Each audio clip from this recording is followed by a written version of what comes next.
Përshëndetje dhe mirë se erdhët të gjithë ju të shenjës së Akrepit, uroj të jeni mirë. Mikrofoni e kam afër se kam marrë ca ankesa sikur s'po dëgjohem. Uroj që të dëgjohem kësaj radhe. I gjithë qëllimi është kjo, të dëgjohem, të dashur Akrepër. Leximi juaj. Duke dhënë një pasqyrim të përmbledhur, duket sikur zemra jote është një udhkryq. Nganjëherë anë ti dëshiron paqen, familiaritetin, ndjenjat që të japin siguri. Nga ana tjetër ka një pjesë të shpirtit tënd që është lodhur nga mosmarrveshjet, nga përplasjet, nga zhgënjimet që janë grumbulluar ngadalë. Dhe mes gjithë kësaj qëndron një lidhje ose një zgjedhje që ka të bëjë me dashurinë. Nuk është domosdoshmërisht, po atë thot. 10 të zileve që quhet në këtë letër. Ti dëshiron të ndërtosh diçka të bukur dhe të sigurt, një vend ku ndihesh e pranuar, e dashur dhe e qetë. Ky letër tregon se ti ke shumë për të dhënë dhe në thelb kërkon ndjenja që janë të pastra, të thjeshta dhe të ndërtuara mbi mirëkuptim, të dashur Akrepër. 5 të gjeteve, dikush është tërhequr në drejtim të kundërt. Kjo është letra e përplasjes, e keqkuptimit, e të qenit në dy anë të një lufte që askush nuk e do me të vërtet. Kjo mund të jetë një përplasje mes dy njerëzve, por edhe një lufte mbrëmshme brenda teje, por përpiqesh të mbash diçka që ndoshta po të lodh. Dhe pyetja është, të dashur Akrepër, apo të vjen më shumë dhimbje apo më shumë dashuri? Po të jep më shumë dhimbje apo më shumë dashuri? Kjo situatë.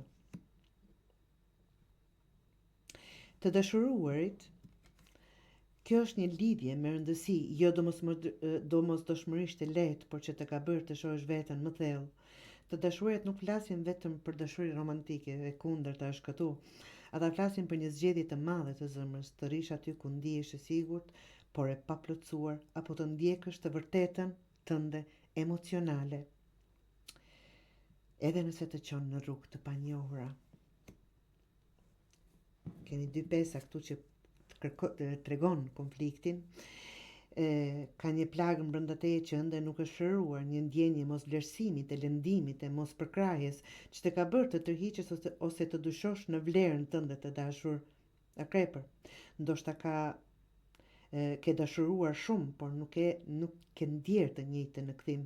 Ndoshta ke heshtur shumë herë derisa kjo heshtje u kthye në dhimbje. Kjo letër thotë nuk je më aty për të provuar jetën, për të treguar veten. Je këtu për të mbrojtur zemrën tënde. Mesazhi i gjithë leximit të juaj është: ti e di çfarë do, një dashuri që të mbështet, që të qetëson, që të rrit, por ajo që po përjeton tani është një përplasje mes dëshirës për paqen dhe nevojën për të thënë të vërtetën tënde. Nuk kam më vend për heshtje të dhimbshme. Mos zgjidh vetëm për të ruajtur qetësinë, zgjidh për të mbrojtur shpirtin tënd. Dashuria e vërtet nuk të vë në provë të pafundme, ajo të mban, të nderon dhe të dëgjon. Nëse duhet të luftosh për të ndjerë e dashur, ndoshta nuk është dashuria që të nevojitet. Kjo dashuri që të nevojitet. Ti meriton një dashuri që nuk të lodh për ditë, por të ndihmon të lulëzosh. Mund të jetë për dashuri, të dashur Akrepër, mund të jetë për shumë çka tjetër, por diçka këtu vërtet ju ka vënë në gërshër dhe nuk dini ka dhe cilën të zgjedhni.